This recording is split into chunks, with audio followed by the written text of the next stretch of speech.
최근 낙동강 하구에서는 어선 전복 사고가 늘고 있다고 합니다. 기존에 수로로 사용하던 곳들의 수심이 낮아지고 또 예전엔 없던 모래섬들이 이 바닷속에서 생겨나고 있어서라는데요. 자, 최영수 프로듀서, 왜 이런 일이 일어나고 있는 겁니까? 예, 명지 국제신도시와 에코델타시티 등 최근 낙동강 유역의 대규모 개발 사업이 진행되면서 과거에 비해 많은 시민들이 낙동강 일대를 방문하고 있는데요. 특히 낙동강 하구 쪽을 가보신 분들은 낙동강 하구의 등, 흔히 모래섬이라고 하죠. 이 모래섬들의 모양이 많이 바뀌고 있음을 느끼셨을 겁니다. 어민들은 낙동강 하구뚝 공사 이후 모래섬의 모양이 지난 30여 년 전과 다르고 모래섬이 생겨나는 속도도 빨라지고 있다고 합니다. 어떻게 된 일인지 직접 그 현장에 나가봤습니다. 낙동강 하구를 가장 잘 볼 수 있다는 해발 163m 언덕에 위치한 아미산 전망대. 쭉 나온 거 있지 않습니까? 길쭉하게 나온 거.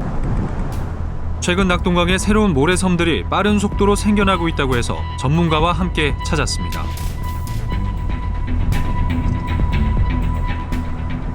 울숙도라든가 이런 등들이 이제 지형도에 나온 게 1900년 초에 나왔는데 그 후로부터 계속해서 지금 1열, 2열, 3열, 4열까지 쭉 그 등들이 나왔거든요.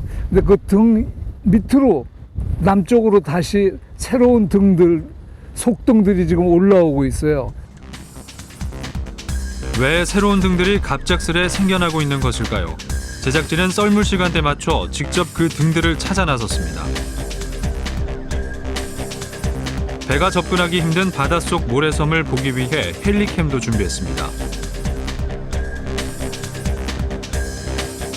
낙동강 하구 최남단에 위치한 도요 등 평소 육안으로 볼 수 없었던 수면 아래 새로운 모래섬이 헬리캠에 포착됐습니다. 도요 등의 동쪽편 다대포 앞바다에서도 수면 아래 잠겨있는 긴 띠 모양의 모래섬이 드러납니다. 이뿐만이 아닙니다. 낙동강의 서편 진우도와 신자도 앞바다에서도 긴 띠 모양의 모래섬이 수면 아래에서 파도를 만들어내며 자라고 있습니다.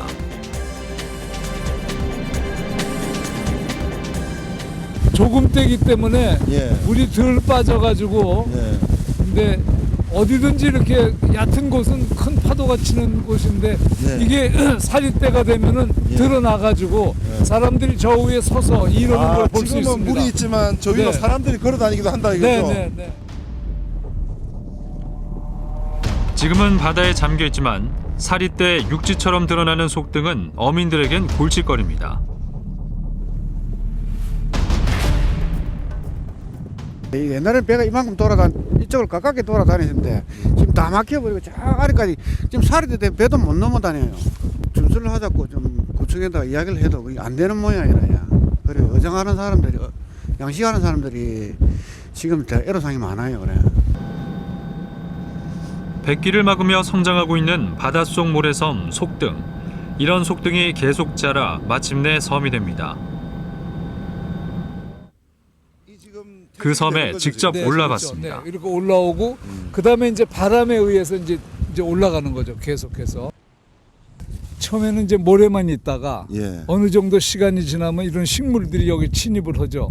식물들이 침입해서 들어오기 시작하면은 이놈들이 뿌리를 내려가지고 점점 이 지표면을 덮어요. 그렇게 되면은 이제 모래가 바람에 밀려와가지고 자꾸 이 오후에 쌓이고 그렇게 되면은 이제 이 갈대 숲이 우거지고 모래가 그 위에 점점 쌓이고 난 다음에 나중엔 저는 이제 나무들이 들어서 정착하게 되면 이제 섬은 커지고 높아지고 그래서 이제 사람들이 들어와서 이제 살 수 있는 그런 환경으로 변하게 됩니다.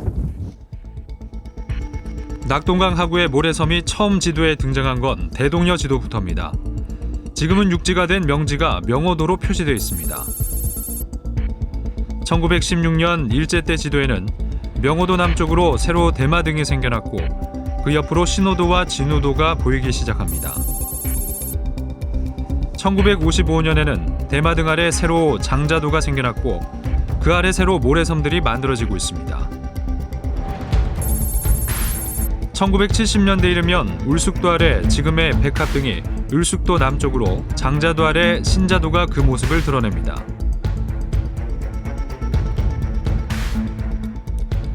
1970년대까지 낙동강 하구의 모래섬들은 강 상류에서 내려오는 퇴적토들이 바다 쪽으로 계속 쓸려 내려오면서 생성되고 있습니다. 이렇게 만들어진 모래섬들은 바다 쪽으로 굽어진 둥근 활 모양을 보여줍니다.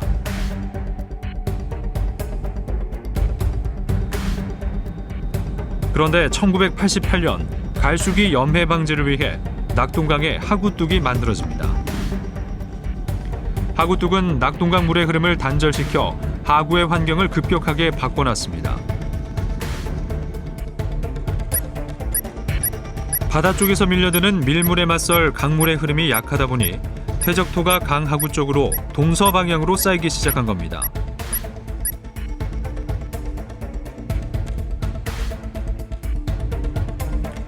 수천 년 동안 낙동강에서 바다로 흘러들었던 엄청난 양의 퇴적토들이 이제 밀물에 쓸려와 하구의 방대한 규모의 새 땅을 만들고 있습니다.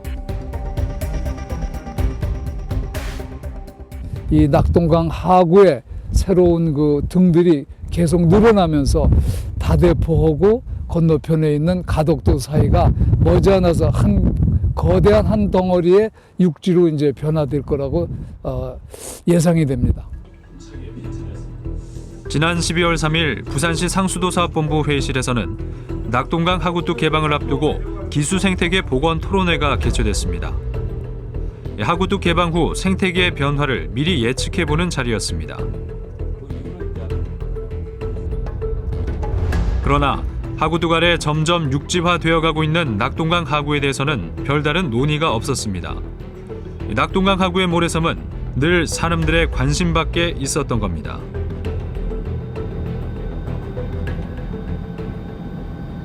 현재로서는 뭐라고 말씀드릴 수 없는데, 그래서 앞으로 이 문제에 대해서 장기적으로 모니터링하면서 연구하는 그런 그 연구가 필요합니다. 그래서 그거는 이제 부산시나 아니면 해양수산부나 그 차원에서 이제 본격적인 연구소를 만들어서 지속적으로 연구함으로 해가지고 여기 살고 있는 어민들이나 그 밖에 또 부산시의 이제 그 토지 이용 계획이라든가 지형 변화에 따라서 이런 걸 갖다 장기적으로 연구를 해야 되리라고 생각이 됩니다. 가덕도 쪽에서부터 다대포까지 이 엄청난 면적의 새로운 땅이 생기고 있다는 사실이 정말 놀랍습니다. 그런데 언제쯤 이곳이 육지화되는 겁니까? 사실 이곳이 언제쯤 육지화될지 정확하게 예측하기는 힘듭니다. 그건 왜 그런 거죠? 낙동강 하구의 가덕도에는 최근까지도 부산 신항건설에 따른 퇴적도의 유입이 있었고, 또 앞으로도 낙동강 하구뚝 개방과 신공항 건설 등 낙동강 하구의 퇴적 지형을 크게 변화시킬 수 있는 변수들이 너무 많기 때문입니다. 그래서 취재에 함께 동행했던 반용부 박사는 지금이라도 이 지역에 대한 종합적인 연구가 시급하다고 주장합니다. 해류와 관련된 해양 전문가, 하구의 지형 변화를 지속적으로 모니터하고 분석할 지형 지질 전문가는 물론이고 생태계 변화를 모니터할 생태 전문가까지 말 그대로 종합적인 연구를 담당할 연구소 설립이 필요하다는 겁니다. 그렇군요. 만약 현재와 같은 속도로 낙동강 하구가 급속히 육지화된다면 이곳의 활용 방안에 대한 논의도 빠져서는 안 되겠습니다. 자, 최영숙 프로듀서 수고하셨습니다.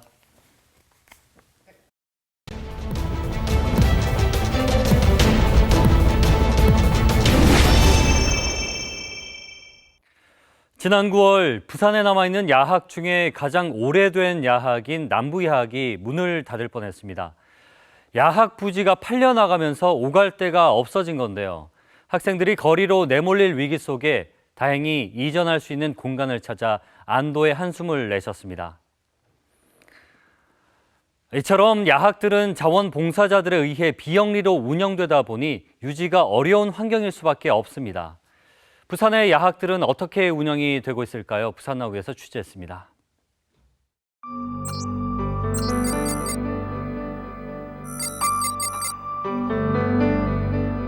뭔가 제가 학교나 학원에 다닐 때 막 저는 수업 진짜 제대로 안 듣고 맨날 그냥 빨리 집 가고 싶고 막 이랬는데 어머님들이 하나라도 더 배우고 싶어 하시고 막 그런 거 보면 막 반성도 진짜 많이 들고요.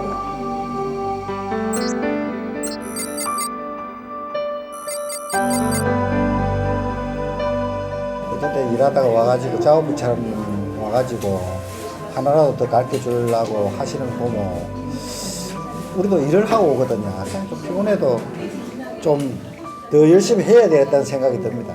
진짜 가르쳐 주는 보람이 있습니다. 교사와 학생이 서로 배우고 가르치는 곳 야학. 지금 배움의 등불이 흔들리고 있습니다.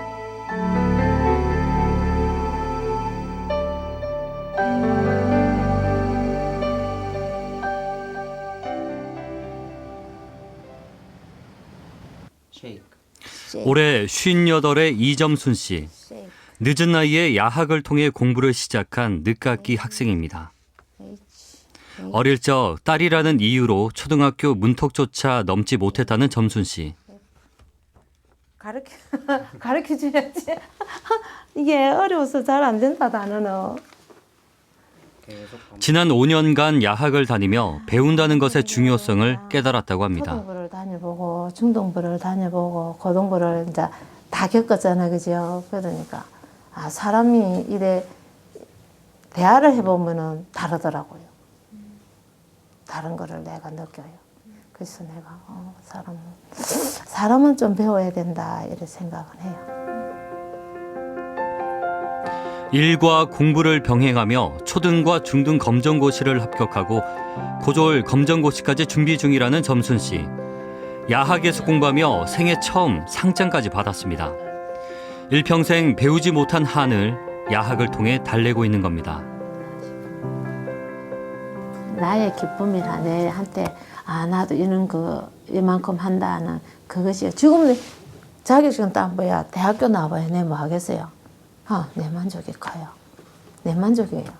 그냥 암만 그래서도 저녁에 뭘 쓴 일이 있어도 공부하러 가요. 저녁 7시 야학의 등불이 환하게 켜지는 시간. 점순 씨의 발걸음도 어김없이 교실로 향합니다. 안녕.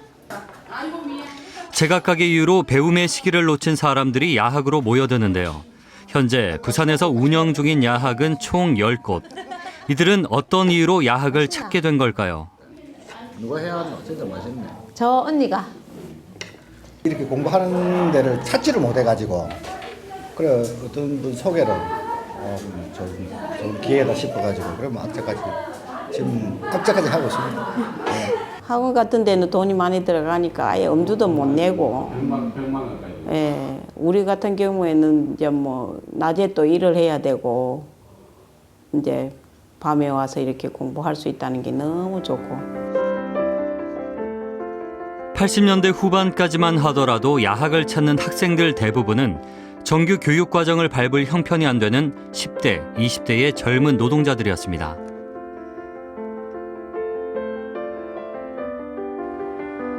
하지만 세월을 따라 야학의 모습도 많이 변했습니다. 지난 1972년 문을 연 남부야학, 부산에 현존하는 가장 오래된 야학인데요. 이곳의 학생들 대부분은 머리 희끗한 할머니들입니다. 90년대 들어 문해반 수업을 시작하면서 한글을 배우기 위해 야학을 찾아오는 고령의 학생들이 늘었다고 합니다. 뭐 이제 장사를 할 때 가계부를 못 쓰잖아. 손님 이름을 못 쓰잖아. 그럴 때.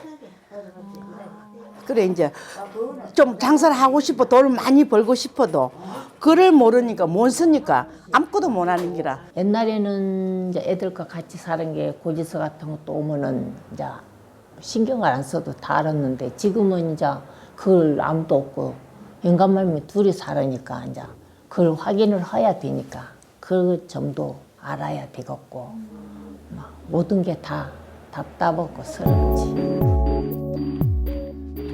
현재 우리나라의 중졸 미만 인구는 577만 명.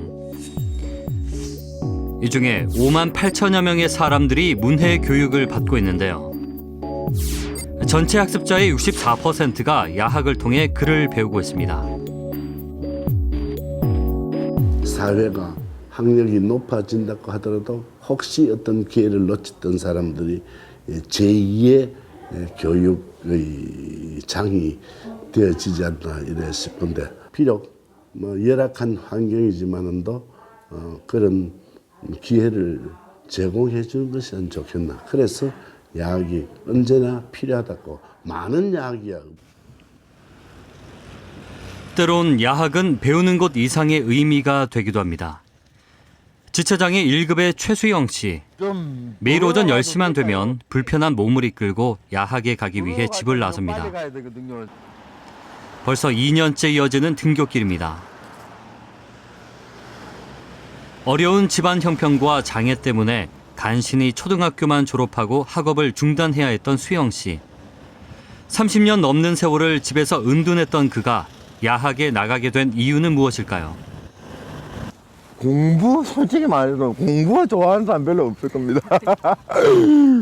공부가 좋다기보다는 사람들 만나고 어울리는 게 좋아서 나갑니다.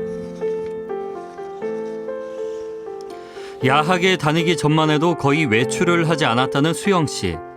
딱히 갈 곳도 만날 친구도 없었습니다. 하지만 야학을 다니고부터는 꼬박 2시간이 걸리는 거리를 지난 2년 동안 결석 한 번 하지 않고 오가고 있습니다. 그가 도착한 곳은 양정동에 위치한 참배움터. 부산 유일의 장애인 야학입니다. 안녕하세요.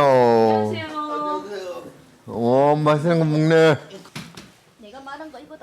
이곳에 다니기 시작하면서 수영 씨는 세상 밖으로 나올 수 있었습니다. 무슨가 집에 있는 생활 오래 하다 보니까 삶이 너무 황폐해진다 얘들아. 내 자신이 점점 없어져 가고 있더라고요. 어느 한순간은 보니까. 내가 왜 태어났는지조차도 내가 그때는 의심스럽고 계속 원망과 그것 속에서만 살았죠.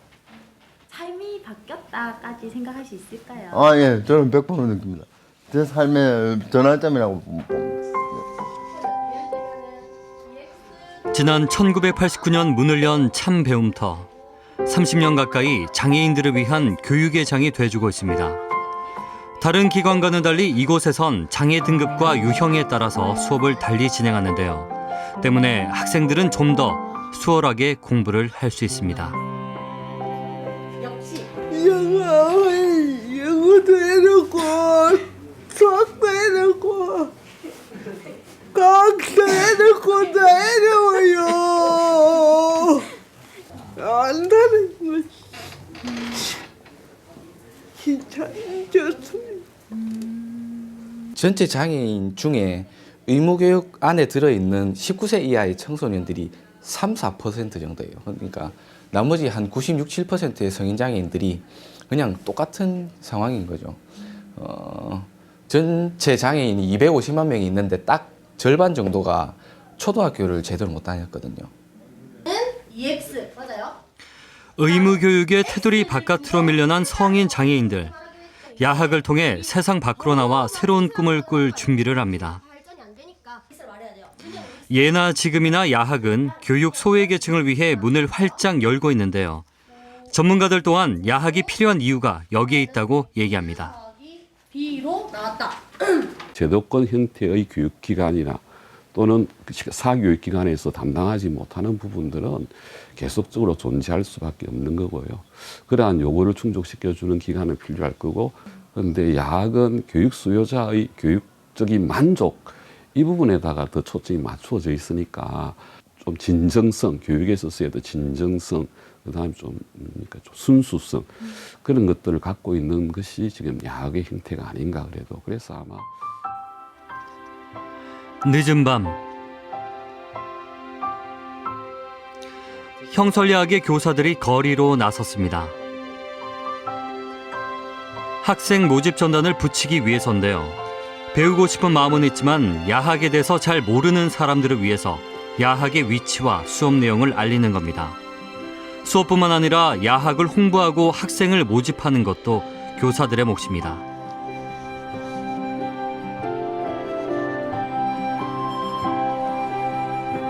형설야학의 교사들은 모두 대학생들입니다.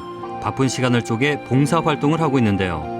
야학은 이들에게도 남다른 의미의 공간입니다. 책임감이 정말 중요한 것 같아요. 저도 중고등학교 하면서 봉사를 많이 해왔는데 여기만큼이나 이렇게 막 열심히 준비하고 챙기고 걱정되고 이랬던 봉사 정말 여기가 처음인 것 같아요. 그러니까 단순한 봉사는 아닌 것 같아요. 전국 야학 교사들은 대부분 20, 30대의 젊은 층인데요. 잠깐씩 봉사활동을 하다 보니 야학 교사의 경력은 2년 이하로 짧을 수밖에 없다는 게 문제입니다.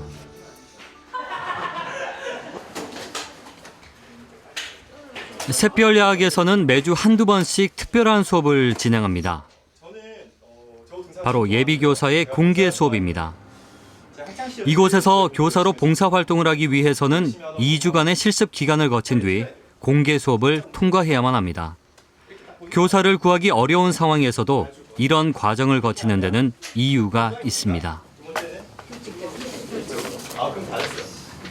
어느 날 갑자기 뭐 한 석 달하고 가고 2달하고 가고 그래 그 원인을 조사해 보니까 대학교에서 예전에 60시간을 하면 한 학점 이수제가 있습니다. 각 대학에 학습 이수제가 있고 또 뭐 몇 시간을 하면 장학금을 주더라고요. 그걸 목적으로 오는 친구들이 상당히 많았습니다. 그리고 그걸 채우고 나면 어느 날 갑자기 사라지더라고요. 소름도의 누이 4시간 자체 BG까지 준비하셨으니까 많이 박수로 같이 공개 수업은 신입 교사들이 야학 학생들에게 서툰 모습을 가감없이 드러내며 학생과 교사 간의 거리를 허무는 시간입니다. 예비교사 과정을 통해 봉사자들은 앞으로 열심히 임하겠다는 마음을 다집니다. 내 마음을 감싸주던 너희 언제 내가 사랑하고 있어요. 너무 떨려갖고 제가 뭐라 했는지 모르겠네요. 앞으로 적응하도록 해야죠. 그래서 좀 더 자연스럽게 수업을 하도록 해보겠습니다. 감사합니다. 야학 운영의 어려움은 교사 문제뿐만이 아닙니다. 동구 유일의 야학인 참사랑 야학. 부산 지역의 야학 중에서도 환경이 열악하기로 손꼽히는 곳인데요. 9평의 좁은 공간을 2개의 교실로 나눠 사용하고 있습니다. 고등부고요. 잠시만 실례할게요. 네.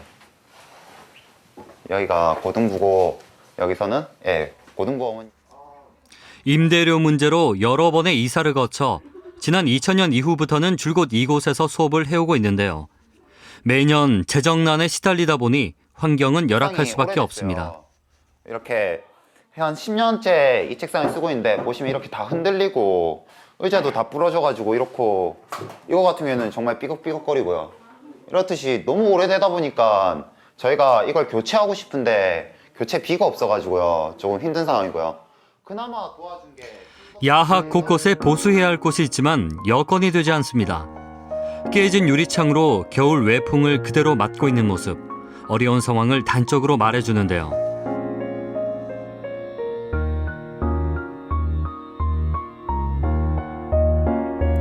교사와 학생들이 매달 회비를 10,000원씩 내고 있지만 월세를 감당하기조차 힘든 상황입니다. 지원을 받을 수 있는 방법은 없는 걸까요? 저희가 지원받으러 찾아갔을 때 일단 노인복지과를 찾아갔고요. 노인복지과에서는 저희가 65세 이상의 노인분들 대상만이 아니라서 그것 때문에 조금 힘들다고 얘기했었고, 그 다음에 복지과 갔을 때도 저희가 10,000원씩 내는 게 이게 약간 수익성으로 보일 수 있다면서 그것 때문에 약간 도움이 어렵다고 얘기했었고요. 운영난과 인력난에 시달리는 부산의 야학들. 배움의 등불이 꺼질 위기가 계속되고 있습니다. 대책은 없는 걸까 전국 야학협의회를 찾았습니다. 야학의 안정적 운영을 모색하기 위해 지난 2004년 전국의 야학들이 한데 모여 협의회를 구성했는데요. 교과서 무상 배분, 야학 장학 수업 등 협의회 차원에서 여러 가지 지원을 하고 있습니다. 더 나아가 지난 2013년부터는 야학 지원법 발의를 위해 힘쓰고 있다고 합니다. 교육을 한다고 해가지고 옛날 우리가 뭐 7, 80년대, 뭐 60년대 같이 뭐 의지로, 열정으로 어떤 운동으로서의 어떤 그런 것을 대신할 수 있는 시대는 어떤 가지 않았나. 그래서 그분들에게 어떤 그런 법률적 테두리안에서 좀 온전하게 야학이 없어지는 그날을 위해서 한번 운영해보자. 야학들이 서로 연대해 재정적 지원을 받을 수 있는 방법을 찾고 있는 건데요. 그 일환으로 작년에는 전국 야학의 현황을 조사한 보고서를 내놨습니다.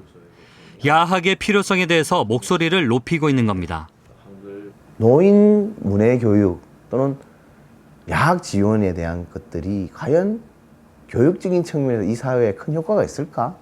좀 간과하는 부분이 있는 것 같아요. 근데 이것이 왜 상쇄가 되고 일거에 상쇄되냐면은 지금 전국에 야학들이 존재해 있다는 거죠.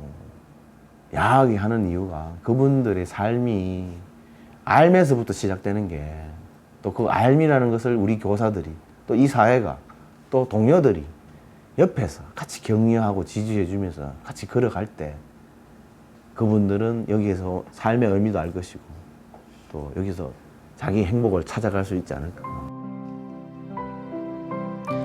야학을 통해 배우는 기쁨을 알고 새로운 꿈을 꾸는 사람들이 있습니다.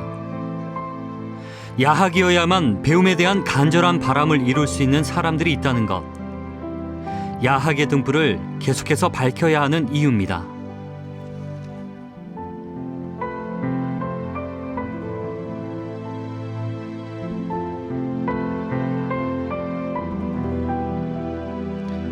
나는 19의 엄마를 잃었고 일만 했다. 나는 39의 아버지를 잃었고 손도 잃어버렸다. 나는 죽었다.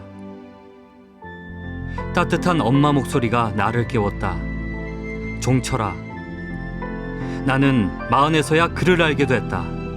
종이와 글을 먹는 것 같았다. 나는 이제 꿈을 먹는다. 대학에 가고 싶다. 나는 종철이다. 야학에 다닌 뒤로 이제 꿈을 먹는다는 한편의 시가 가슴을 울립니다. 사실 평생교육법이 시행되면서 야학이 지원을 받을 수 있는 길이 생기긴 했습니다. 하지만 공모를 통해 경쟁을 해야 하고 자격 요건도 까다로워서 지원을 받기가 쉽지가 않다고 합니다. 거기다 지원을 받는다고 해도 금액이 많지 않을 뿐더러 6개월 혹은 9개월 단위로 지원이 되다 보니 1년을 버텨내기가 힘들다고 합니다. 지자체의 지원만으론 안정적 운영을 할 수 없는 것이죠. 그럼에도 불구하고 야학의 교사들은 찾아오는 학생들이 있는 한 어렵게라도 운영을 이어가고 싶다고 입을 모으는데요. 무엇보다 야학의 배움의 등불이 꺼지지 않도록 관심이 필요할 때입니다.